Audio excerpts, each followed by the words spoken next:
안녕하십니까. 대한소아청소년 정신의학회 공식 유튜브 채널 우리 아이 마음 해결사 우아해입니다. 저는 소아청소년 정신의학과 전문의 조성우입니다. 오늘은 반항장애에 대해서 좀 얘기를 해보려고 하고요. 정신과 의사의 의사라고 할 수 있는 박준성 두드림 정신건강의학과 원장님을 모셔봤습니다. 두드림 정신건강의학과 원장 박준서입니다. 저는 부천에 개원해 있고요. 저는 그 반항적인 친구들이랑 많이 사고치는 친구들, 그다음에 이제 자살 충동이 높은 친구들, 자해하는 친구들, 이쪽이 제 전공입니다. 여러분들한테 제가 알고 있는 모든 것들을 좀 말씀드릴까 하고요. 어머님들이 이 방송을 듣고 많은 도움이 되시면 좋겠습니다. 굉장히 심하게 화내고 반항하고 이런 아이들 이제 많이 보셨을 것 같아요. 구체적으로 반항장애가 어떤 병인지 좀 더 자세히 설명해 주시면 좋을 것 같습니다. 이 장애라는 말을 되게 거북해하는 분들이 많아요. 반항하는데 그 정도가 굉장히 센 친구들을 말하는 건데, 특히 윗사람들한테 반항을 한다. 요게 이제 핵심 특징이고요. 정서적으로 굉장히 짜증, 화, 분노 이런 게 굉장히 많습니다. 이게 핵심이에요. 한 100명 중에 3명 정도에 들어갈 정도. 그러니까 한 반에 30명 있잖아요. 그러면 네. 그 중에 가장 반항적인 애 한 명. 그 정도쯤이면은 우리가 반항장애라고 진단을 할 수 있겠다. 네, 그렇게 볼 수 있겠습니다. 사춘기 되면 애들이 어느 정도는 다 반항을 하잖아요. 이런 것도 다 병이라고 부를 수 있을까요? 어떻게 생각하시나요? 이 부분을 공부하면서 참 고민을 많이 했던 부분인데요. 솔직히 한번 생각해 봅시다. 우리가 다른 사람의 말을 100%다 듣는 사람이 있나요? 다른 사람의 말을 100%다 들어주는 사람은 어떤 사람이에요? 줏대 없는 사람. 줏대 없는 사람. 요즘 애들 말로는 이렇게 약간 호구라고 불리는, 요구 다 들어주고 거절 못하고. 호구. 네. 그러니까 이 100%다 들어주고 요구를 다 들어주면 그건 이상한 거예요. 그것도 문제예요. 근데 반대로 다른 사람의 요구를 하나도 안 들어주고 내가 하고자 하는 대로만 100%다 하려고 하고 막 우기고 고집 부리고 막 폭력을 써서라도 그걸 하려고 하고, 그것도 이상한 사람인 거죠. 네. 그러니까 세상에는 항상 이렇게 자기 주장대로 남을 하려는 이기적인 사람의 극단과 굉장히 이타적으로 남한테 다 원하는 거 들어주고 거절도 못하고 하는 극단이 있는데, 네. 우리는 그 가운데에서 적당하게 어떤 건 거절하고 어떤 건 원하는 대로 하고 하는 이런 사람을, 균형을 가진 사람을 정상이고 건강한 성인이라고 하는데, 중요한 건 어린애들은 어때요? 어린애들은 자기 하고 싶은 대로 다 합니까? 솔직히 어른 하자는 대로 다 이렇게 할 수밖에 없잖아. 그러니까 이런 어떤 균형점으로 가기에는 어린애는 하자는 대로 다 따르는 그런 존재예요. 수동적인 존재였다가 건강한 성인으로 가기 위해서는 조금씩 자기 하고 싶은 목소리가 커져야 되는 거죠. 네. 청소년기에 어느 정도 자기 하고 싶은 대로 살려는 모습이 나타나는 건 정상이다. 그러면 우리를 반항장애라고 부르는 건 뭐냐? 이게 너무 센 거.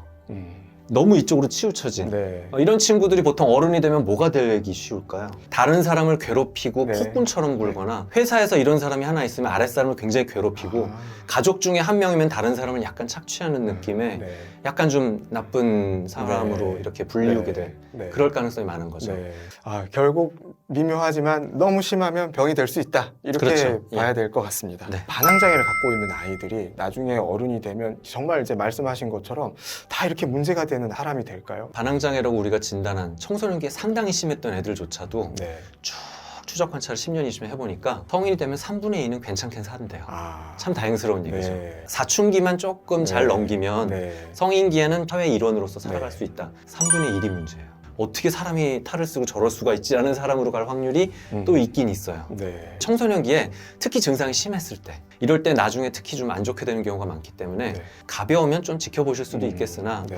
좀 심한데 싶다면은 요거는 진짜 치료의 영역으로 좀 오실 필요가 있습니다. 음. 보통 사람으로서 감당하기가 어려워요. 어떨 때 정말 병원 치료를 생각을 해봐야 되는지, 병원에 가면 좀 어떻게 좀 도와주시는지, 이런 것들을 좀 말씀해 주시면 좋을 것 같습니다.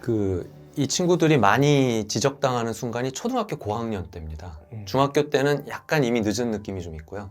근데 이제 어쨌건 그렇게 학교에서 지적이 오면 요거 좀 오실 필요가 있습니다.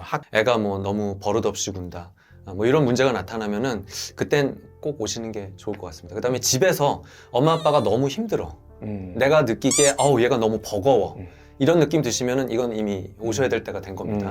그래서 이제 오시게 되면은 기본적으로 뭐 정서, 인지 이런 것들에 대한 검사도 하고요. 특히 이 친구들이 ADHD, 주의력결핍 과잉행동장애가 동반되는 경우가 굉장히 많아요. 양육 태도가 어땠는지에 대한 검사, 가족 환경, 학교 환경이 어땠는지에 대한 이런 부분에 대한 설문, 이런 것들이 이제 다 총체적으로 할 필요가 있습니다. 네. 이 반항적인 청소년에 대한 가장 좋은 근거 기반의 치료는 부모 교육입니다. 그래서 부모 교육을 일단 가장 해주는 게 기본이고요. 두 번째가 아이한테 직접 인지행동 치료를 좀 할 수 있습니다. 보통 집단으로 많이 하는데 충동 조절과 분노 조절을 할 줄 아는 것을 가르쳐주는 양식의 사회기술 훈련이 좋습니다. 그럼에도 불구하고 안 되면 약물 치료가 또 효과는 굉장히 좋습니다. 약물 치료가 왜 필요하고 약물 치료를 언제까지 해야 되는지 이런 것들에 대해서 좀 설명해 주시면 좋을 것 같습니다. 이 반항적인 문제가 가벼운 친구는 약물 치료 안 해도 됩니다, 솔직히. 근데 이게 정도가 좀 심하고 가족도 굉장히 힘들고 학교도 힘들고 막 계속 학교에서 전화 오고 막 이런 정도 되면요. 대개 반항장애만 있지 않습니다. 네. 동반 문제가 굉장히 많아요. 거의 70%, 80%가 동반되는데 제일 흔한 건 ADHD예요. 근데 ADHD의 효과가 제일 좋은 게 약이거든요. 기질적으로 굉장히 불안이 높은 애도 반항으로 빠진 경우가 많아요. 네. 강박이 되게 심한데 네. 이 친구가 집에 막 벽을 부수고 막 테레비를 부수고 막 이런 애가 나와요. 네. 그럼 완전히 반항장애라고 생각했는데 알고 보니 강박과 불안이 높았던 친구예요. 네. 이 친구는 그 불안을 조절하지 않으면 반항 문제가 해결이 안 돼요. 그래서 약물 치료가 필요해요. 이 부모님들이 반항장애 아이들 이제 병원에 와서 굉장히 흔히 하는 질문이 대체 우리 아이가 왜 이런 병에 걸렸나요? 뭐 이런 것들을 여쭤보시거든요. 이유가 뭔지 궁금합니다, 선생님. 이제 많은 부모님들이 오셔서 생각하는 거는 내가 어릴 때 얘한테 화를 내서 그런 것 같다, 뭐 잘못 키워서 그런 것 같다 이런 얘기 하시는데 물론 그런 부분도 있습니다. 그렇지만 가장 퍼센트를 좀 많이 차지한달까요? 그 부분은 생물학적 요인, 유전적 요인입니다. 타고난 기질이 반항아가 되기 쉬운 기질이라는 게 있다는 거죠. 네. 대표적인 게 이제 산만하고 좀 충동적인 아이들, ADHD의 기질을 갖고 있었던 애들이 나중에 반항아가 많이 됩니다. 강박적이거나 불안이 높았던 이런 친구들도 반항적이고 짜증을 많이 내는 네. 성향을 보이고요. 굉장히 사랑받고 인정받고 싶었던 욕구가 많은데 그게 잘 안 되는 아이도 결국 그게 뜻대로 안 될 때 막 짜증을 내면서 네. 반항적인 모습을 보이게 됩니다. 그러니까 이런 기질들은 되게 이렇게 유전적으로 이미 타고난 거예요. 그 다음에 이제 이 문제가 더욱 심각하게 악화되는 부분에서는 학습에 대한 부분이 많아요. 그러니까 얘가 막 욱하고 더 사고를 치고 막 때를 쓰고 막 이러면은 알았어 하면서 이제 좀 들어준다든지 이런 부분들이 이제 좀 더 이 행동을 강화시키는 게 있고요. 또 하나는 환경적 요소가 또 무시를 못합니다. 이거 이제 네. 가난 또는 부부 갈등, 어릴 때 뭐 누구한테 학대라든지 방임이라든지 뭐 네. 이런 환경적 특성들 이런 것들이 이제 다 원인이 될 수 있겠습니다. 환경적인 요인들 이렇게 얘기하셨었는데 이제 어떤 부모님들이 이렇게 말씀도 하세요. 이거 애를 너무 우리가 유하게 키운 거 아니냐. 얘를 이렇게 되게 우리가 혼내고 엄격하게 했었어야 된다. 그러지 않아서 이 문제가 생긴 거 아니야. 이렇게 얘기하시는 분들도 있거든요.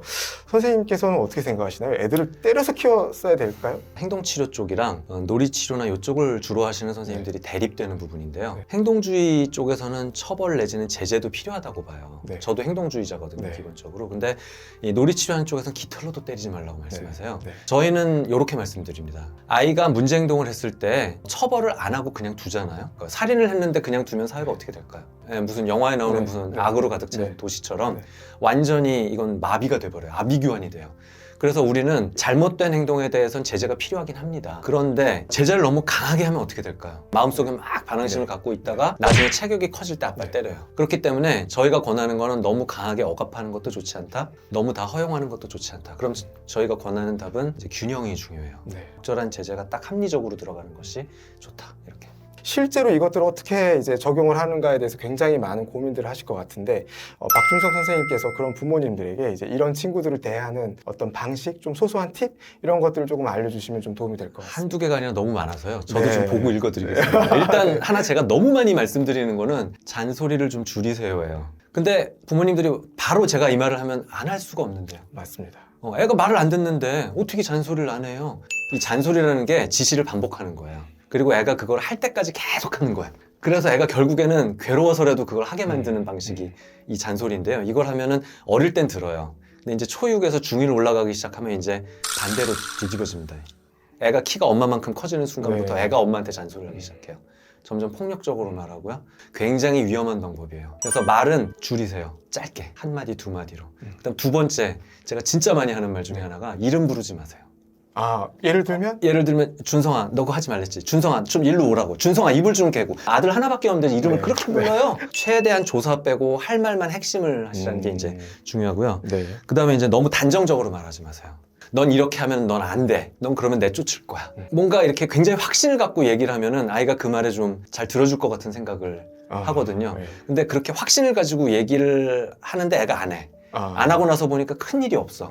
그러면 이제 얘는 엄마 말은 다 별 의미가 없구나. 뭐 이런 식으로 되면서 더 말빨이 사라져요.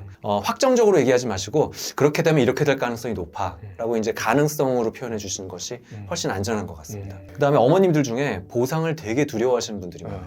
이 보상을 그걸 왜 줘야 돼요? 당연히 해야지. 이런 분들 많은데 그럼 아버님은 월급을 왜 받으세요? 그냥 당연히 해야 되는 거지. 네. 어른도 네. 보상이 중요하죠. 네, 어른도 그만큼- 보상이 중요해요. 네. 얘도 보상이 네. 건전한 보상을 네. 배워가는 거예요. 세상을 네. 자라면서. 네. 그래서 보상을 두려워하지 말고 적절하게 주는 게 중요하다. 아, 저는 이 반항아들 많이 보다 보니까 요즘 느끼는 게요. 부모가 학대당한다는 느낌을 많이 받아요. 부모가 아이를 학대하는 것도 나쁜 행동이죠. 근데 아이가 굉장히 소리 지르고 화를 내는데 얘한테 내가 뭔가 소리 지르면 나는 나쁜 부모야 라고 하면서 그냥 맞아요. 그냥 욕을 먹어요. 네. 그래서 저는 그것도 좋지 않다고 생각해요. 제가 권하는 거는 부모도 행복하고 아이도 행복하게 네. 살아갈 수 있는 거죠. 여기도 균형이 중요하죠. 네. 이 반항장애 아이들을 둔 부모님들 굉장히 힘드실 텐데 그 부모님들께 좀 전하시는 메시지 말씀 좀 부탁드립니다. 그 옛날에는 반항적인 문제가 굉장히 커서 정신과를 찾아올 정도 되면은 이거는 굉장히 치료가 어렵지 않나 뭐 이렇게 생각을 하셨던 분들이 많은데요. 그냥 둬도 좀 좋아질 수 있는 가능성이 있다고 그랬는데 심각한 애들도 치료를 받으면 굉장히 많이 좋아질 수 있습니다. 어려워 마시고 방문을 해주셔서 도움을 받으시면 좋을 것 같고요. 제가 진짜 치료 보람을 많이 느끼는 네. 그런 분야가 이 분야입니다. 그래서 그렇게 이제 치료를 받으러 오시는 걸 꺼리지 마시라는 건데 진짜 치료가 안 되는 경우가 있어요. 부모님이 우리 아이의 문제를 부인해요. 그리고 또는 환경적 여건이나 경제적 여건으로 치료를 받을 수가 없다고 그러면서 계속 치료를 피하셔. 애가 네. 또 안 오는 경우도 있거든요. 그럼 뭐 네. 이거 치료가 안 된다고 우리가 생각하는 경우가 많은데 이쪽은 됩니다.